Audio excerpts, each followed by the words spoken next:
Carolina Toá, para justamente también hablar de esa angustia, de esa desesperación, de esas personas que piden directamente que la autoridad se haga presente. Han pasado 72 horas de la tragedia y no ven esa mano del Estado que los está ayudando, que los pueda ayudar. Bueno, primero, buenas noches. Buenas noches.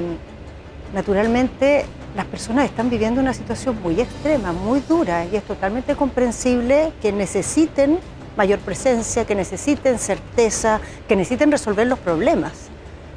Ahora, al mismo tiempo, hay que hacerse cargo de que llevamos efectivamente 72 horas y las autoridades han estado en terreno, pero no han logrado llegar todavía a todos los lugares. Y a pesar de que se ha informado públicamente que, por ejemplo, la ficha FIDE, que es la que dimensiona el daño, solo se hace presencialmente por parte de funcionarios, hay personas inescrupulosas tratando de estafar. Sí. Efectivamente, por eso es muy importante dar esta señal acá. Ahora quisiera dimensionar las características que tiene esta emergencia respecto de otras. Esta es una emergencia que en un perímetro que no es tan grande, es menor que el que hemos tenido en otros incendios, tiene una gran concentración de víctimas, porque es una zona urbana, poblada, y en primer lugar el efecto de eso es que hay más fallecidos de los que nunca habíamos tenido en los incendios. Después de lo que es el terremoto, digamos, del año 2010, nunca habíamos tenido en una emergencia de este tipo tantas vidas que se perdieran. Esa es una primera cosa que es muy evidente que hace especial esta tragedia. En segundo lugar, que tenemos barrios enteros devastados, o sea, como varias Santa Olgas hay devastadas acá. Y eso va a requerir un esfuerzo y una estrategia reforzada respecto a cómo hemos enfrentado, por ejemplo, el año pasado, los daños que hubo en sectores rurales donde había muchas viviendas pero separadas unas de otras, no veíamos barrios enteros como vemos acá. Entonces eso va a implicar y está implicando ya reforzar varias cosas, por ejemplo a propósito del despliegue de la seguridad. En este lugar va a haber que activar un tipo de dispositivo mayor que el que habitualmente se ocupa en los estados de emergencia. Ayer se acordó en la reunión, digamos, diaria de COGRID que el GEDENA, que es el jefe de la Defensa Nacional, el contraalmirante Muñoz, que está a cargo de todo esto, iba a tener en cada comuna un delegado, que otras veces no hemos aplicado esto, un delegado a cargo de la seguridad. Y él va a ser el que ordena todas las fuerzas que se despliegan ahí, tanto las militares como las policiales y otros apoyos que se pueden hacer, por ejemplo, el patrullaje municipal. Eso está en implementación desde anoche, dándonos cuenta de que la demanda de seguridad era gigantesca y en estos barrios efectivamente ha habido ya varios incidentes, intentos de robo, balaceras, amenazas, entonces se requiere una gran presencia y se está trabajando firmemente para eso, porque evidentemente las personas están angustiadas y además a eso no le podemos sumar el riesgo de la delincuencia. Ministra, siguiendo ese mismo orden de ideas, ¿cuán sincera hay que ser con la población que clama la ayuda del Estado en cuestiones bien concretas? Ayer, cuando estábamos con la transmisión con la Titi en la noche, una señora decía, me están entregando una carpa y yo necesito una vivienda de emergencia. Sí. Hoy día el subsecretario del Interior ha señalado que, bueno, se están acelerando todos estos procesos, pero que esto tiene ciertas restricciones, que hay una disponibilidad, un stock en este instante de solo 300 viviendas de emergencia y que tenemos la capacidad en el país de construir o de habilitar 400 a la semana. Y estamos hablando aquí de casi 15.000 viviendas, no todas son con soluciones de mediagua y además es una solución transitoria. Entonces, ¿cuán sincero hay que ser con esa persona que está llamando, que está hablando a través de la televisión y que quiere la mediagua mañana? Sí, bueno, primero que mañana es difícil responder a todas las necesidades mañana, pero las viviendas de emergencia se van a entregar o soluciones alternativas. Por ejemplo, las personas que eran propietarias o que estaban viviendo en un campamento que estaba en vías de regularización, se les va a entregar una ayuda que tiene por objeto que ellos puedan o arrendar o entregar un aporte a una familia que los acoge. Y eso permite una solución de corto plazo para esos casos. En segundo lugar, las personas que no perdieron totalmente su casa, pero que tuvieron daños graves, van a recibir un bono para comprar materiales a través del bolsillo familiar electrónico. En tercer lugar, va a haber también esto que se llama el bono de recuperación, para que las personas que perdieron enseres, por ejemplo, sus camas, frazadas, mobiliario, puedan comprar. Ese es un bono que va entre 1,5 millones y 750.000 pesos, y eso empieza a funcionar de inmediato. O sea, los primeros bonos se van a entregar este día viernes a las personas que ya se les aplicó la ficha FIDE. Efectivamente, el señor decía aquí, todavía no le han aplicado la ficha FIDE, es verdad, pero por ejemplo en Villa Alemana está ya bastante avanzada. Ayer se empezó ya en la comuna de Quilpué y de Viña del Mar. Ahora, se demora unos días, efectivamente, pero eso es relativamente rápido. Construir la vivienda de emergencia demora un poco más, sobre todo cuando es mucha cantidad, porque a veces pasó el año pasado, que la capacidad de producirlas de todos los proveedores no es suficiente para la velocidad que uno quisiera. Entonces, una cosa que se está analizando ahora respecto a la experiencia del año pasado es cómo podemos diversificar las soluciones para hacerlas más rápidas, porque esto es una vivienda transitoria, o sea, no es la solución definitiva, es para tener donde estar entre medio. Entonces, articular no solo viviendas de alto estándar, como se hizo el año pasado, que respecto a la vivienda tradicional de emergencia era mucho más compleja, quizás viviendas más sencillas, pero que pueden llegar más rápido, complementadas con otras que son, digamos, como prefabricadas. Vamos a tener que ser creativos, porque esto requiere un tipo de trabajo que es muy demandante para el Estado y para la sociedad en su conjunto, y las personas obviamente lo están pasando muy mal. Requieren de nosotros no solo cumplir lo obvio, sino hacer más que lo obvio. Ministra, Chile es un país de tragedia. Cada cierto tiempo tenemos tragedias así de dolorosas. De hecho, hay un consenso que esta seguramente es la más grande desde el terremoto de 2010. El gobierno dimensionó el nivel de tragedia que se venía el viernes en la tarde, cuando se dieron alertas SAE, por ejemplo, en el sector de Achupallas, y al mismo tiempo el presidente Boric, ya emitida esa alerta, convocaba un COGRID para la mañana siguiente. Se dimensionó la magnitud de la tragedia que se venía del avance de las llamas, de los focos que habían, porque básicamente el COGRID tuvo que adelantarse y usted tuvo que correr rápidamente también a la Senapred y hacer una reunión a medianoche y salir a hablar a la población a las 3 de la mañana cuando ya sectores habían sido devastados por el fuego. Efectivamente, esto fue muy brutal, fue muy rápido y significó, en medio de un incendio que fue movido en gran parte por vientos anómalos, vientos que no son los típicos que hay en la zona, tuvo un comportamiento que salió de todos los cálculos. A las 8 de la noche se veía una situación y a las 9:30 de la noche ya teníamos otra situación. Yo diría que en ese lapso de tiempo empezó a verse que esto había cobrado una dimensión y tenía unos riesgos asociados que hizo adelantar el COGRID. Ahora, hay que decir que Chile como país ya lleva varios años tomando nota de que los desastres nos están acompañando de manera cada vez más intensa, y este año hemos tenido, producto de que eso ha ido tomando cada vez más medidas más profundas, más recursos, más institucionalidad, una capacidad de responder a los incendios forestales bastante superior a la del año pasado.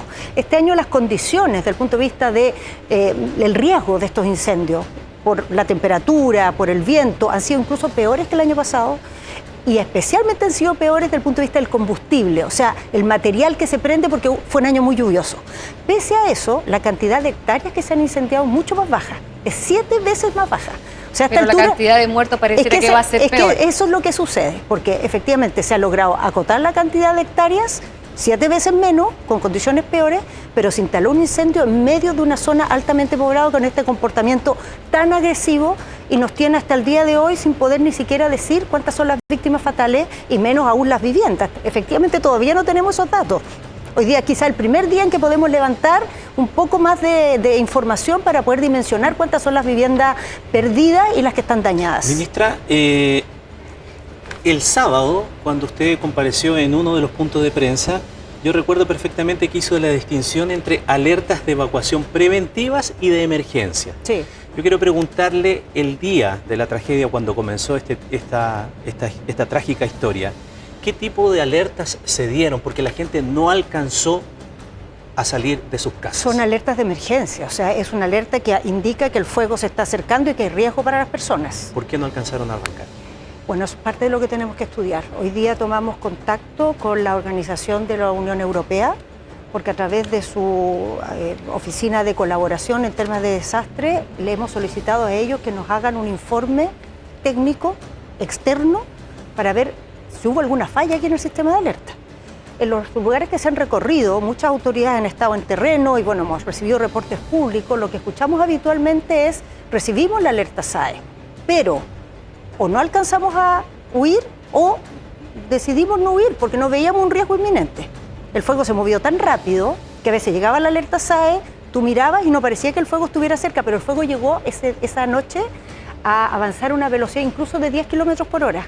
O sea, 10 kilómetros por hora es más rápido de lo que caminamos las personas. Entonces a veces se veía el fuego lejos, pero de un momento para otro estaba cerca. Entonces tenemos que analizar bien cómo anduvo, cómo funcionó el sistema de alerta. Y si no fue ese el problema, ¿cuál otro? Porque lo que no puede suceder es que el país sea vulnerable a que pasen cosas de este tipo. Entonces coincide con algunas observaciones, no voy a decir ni siquiera críticas, observaciones que se hacen de que hay que revisar el instrumento y que eventualmente ese instrumento no solamente dice arranque, evacúe, sino hacia dónde. O sea, se puede hacer eso, pero no es sencillo, ¿ah? Porque cuando tú haces una evacuación, la estás haciendo en cosas que suceden en el momento y estás evacuando sectores muy distintos. Entonces, unos evacúan para una parte, otros evacúan para otra parte. Es que por eso... no es tan obvio cómo se hace, pero ciertamente una cosa que el país debe hacer es ir fortaleciendo y avanzando cada vez más en hacer más sofisticados, más completos estos sistemas, no solo en la evacuación, sino también en la prevención, en la mitigación, en todas las fases que tiene esto. O sea, el país, Chile, tiene que asumir que de aquí en adelante, como ha sido en los últimos años, el tema emergencias es un tema central de nuestro desarrollo, central de nuestra convivencia y va a ocupar cada vez más recursos, institucionalidad y esfuerzos de gestión. Ministra, tenemos que ir rápidamente al tema del COSENA, pero no puedo dejar de preguntarle por lo que ha dicho el jefe de la Defensa Nacional, esto que sea intencional pero orquestado, básicamente. ¿El gobierno lo ve así, una suerte de atentado finalmente? A ver, nosotros no tenemos elementos para afirmar que ha sido orquestado. Porque no hay detenidos. No, pero además por los elementos que conocemos, no tenemos elementos para decir que ha sido orquestado, pero ciertamente no lo podemos descartar. Sí hay elementos para decir que pudo haber sido intencional, pero son elementos todavía. O sea, la investigación técnica y de la Fiscalía es la que tiene que establecer en definitiva si hubo intencionalidad y si hubo algún tipo de articulación que ya es como aún más grave. O sea, una cosa es la intencionalidad y el organizarse para en conjunto desarrollar o gatillar un incendio de este tipo, desde el punto de vista penal, es bastante más grave. ¿Se adelantó el jefe de la defensa? No, yo creo que él probablemente tiene algunos elementos y su experiencia le hacen ver algo así, pero todos sabemos en Chile que más allá de las hipótesis que tengamos, lo que establece la verdad son las investigaciones que aquí recién están partiendo. Ministra, pasemos al tema del COSENA porque el tiempo se nos va. A reunión que concitaba el interés de todos nosotros antes de esta tragedia, mediatizada también por esto. Se entiende que se tomaron elementos de allí, pero todo tiene un vaso comunicante porque es la participación de las Fuerzas Armadas en otras labores distintas a las propias. Es verdad. Entonces, quería saber si, bueno, lo dijo el presidente de la Cámara de Diputados al salir, que se habían manifestado algún tipo de aprehensiones por parte de los uniformados respecto de el rol que tenían que jugar. Yo le quiero preguntar concretamente, ¿esas aprehensiones dicen relación con qué es lo que tienen que hacer ellos eventualmente en el resguardo de cuestiones que no son propias de su labor habitual? Bueno, primero, Ramón, una cosa que yo creo que tenemos que ya poner arriba de la mesa y fue parte de la conversación hoy día, es que esta idea de que estas labores no son propias de las Fuerzas Armadas quizás es algo que ya debiéramos revisar. Porque evidentemente hemos visto que las Fuerzas Armadas contribuyen en tareas que antes no considerábamos propias, pero que quizás debiéramos cambiar. O sea, en el enfrentamiento de la emergencia las Fuerzas Armadas son fundamentales. En el enfrentamiento de problemas de seguridad que son agudos son fundamentales. No solo en Chile, está pasando en muchas partes del mundo. Ahora, el tema es en qué términos, con qué leyes, bajo qué, digamos, normativa eso sucede. Y esa era la discusión de hoy día respecto de esto que se llama infraestructura crítica, donde lo que manifestaron las Fuerzas Armadas y todos los integrantes del COSENA en realidad, más que aprehensiones, son condiciones que requiere una innovación como esta para funcionar bien. En primer lugar, porque tiene que quedar claro para qué se instalan las Fuerzas Armadas, cuál es su función, cuáles son sus atribuciones. En segundo lugar, porque tiene que quedar claro el mando, ¿no? ¿Quién manda a quién y con qué límites? Y en tercer lugar, las reglas de uso de la fuerza. ¿Qué pueden hacer, en qué condiciones pueden ocupar la fuerza que el Estado les entrega para, digamos, cumplir su función? Y nosotros compartimos que esos tres temas son fundamentales para que esto funcione bien. Claro, tanto la claridad del rol, el mando, como las reglas de uso de la fuerza. Porque precisamente, pongámoslo en un ejemplo hipotético, pero que no tiene tanto de hipótesis, sino que de realidad. Lo que pasó el otro día en Estación Central, que de acuerdo a todos los expertos podría ser considerado infraestructura crítica, al igual que los terminales de buses, ¿no? Totalmente. Bueno, el otro día hubo un enfrentamiento, el mismo día en que además se anuncia la convocatoria del COSENA, entre vendedores ambulantes y comercio establecido.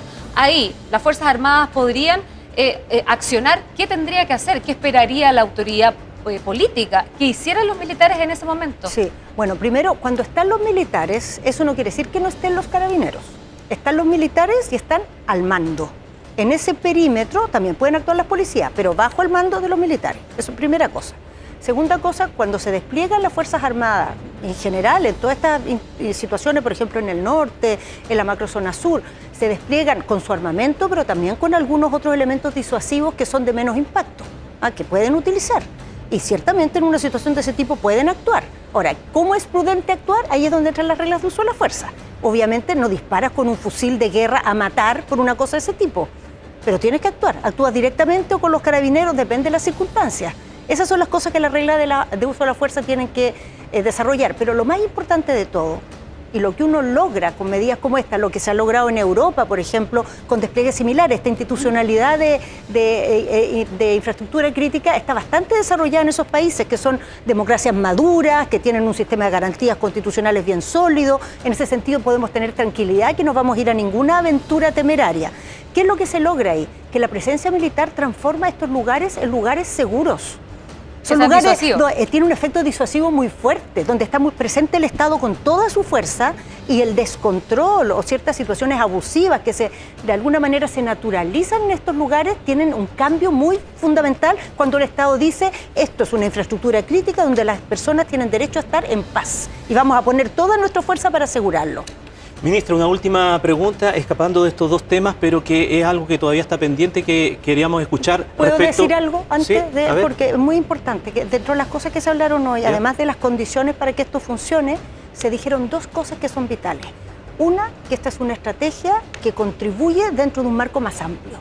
No es una bala mágica, ninguna medida por sí sola lo es. Tiene que ser parte de una estrategia integral y así lo entendemos nosotros también. Y segundo, yo creo que lo más valioso de la reunión de hoy día fue tomar nota de que como gobierno tenemos una estrategia que tiene muchas líneas, que la hemos estado desplegando, pero es necesario transformarla ahora en una estrategia del Estado de Chile, que comprenda todas las instituciones, porque este es un propósito que debe aunarnos a todos y tenemos que estar de acuerdo en las prioridades y el camino para irlas cumpliendo. Breve para terminar, lo que le estaba señalando, usted en este mismo canal en una entrevista dio cuenta de que las pensiones de gracia estaban siendo revisadas y dio incluso hasta un número de que eventualmente iban a ser revocadas, pero faltaba un tiempo. Ese tiempo se acabó, están en evaluación, están siendo notificadas. ¿Cuándo vamos a saber si son esas 25 o son más? Sí, bueno, esa evaluación terminó. La definición es que se están procesando ya, mandando a Contraloría las distintas carpetas con los decretos que dejan sin efecto un número total de 27 pensiones de gracia. 27. Ahora, esto tiene que tramitarse, tiene que tomar razón la Contraloría, pero el número final es de 27. De esas 27, 21 corresponden a pensiones asignadas durante nuestro gobierno y 6 corresponden a pensiones asignadas durante el gobierno del presidente Piñera. ¿Esto es lo último que se va a revisar o se podría eventualmente revocar? Respecto de estos casos, los 69 casos donde había antecedentes penales, ya se hizo la revisión completa, lo pasó por la comisión, chequeo y en definitiva el presidente de la República que tuvo la palabra final. Pero en paralelo, el presidente nos ha encomendado que revisemos todas las otras pensiones, porque como este problema se originaba porque no se consideraban los antecedentes penales, todas las demás pensiones de gracia que hay, que las hay por múltiples razones, por ejemplo, los portuarios, por ejemplo, distintas causas, también se van a revisar para ver si hay situaciones análogas que ameriten una medida de este tipo. Ahora es más lento porque son en total 18.000, entonces es una tarea que va a tomar tiempo. Claro. Muy bien. Ministra Carolina Tomas, gracias por estos minutos de conversación con nosotros aquí en Tele 13. Gracias a que le vaya ustedes. muy bien. Buenas noches. Bueno, vamos a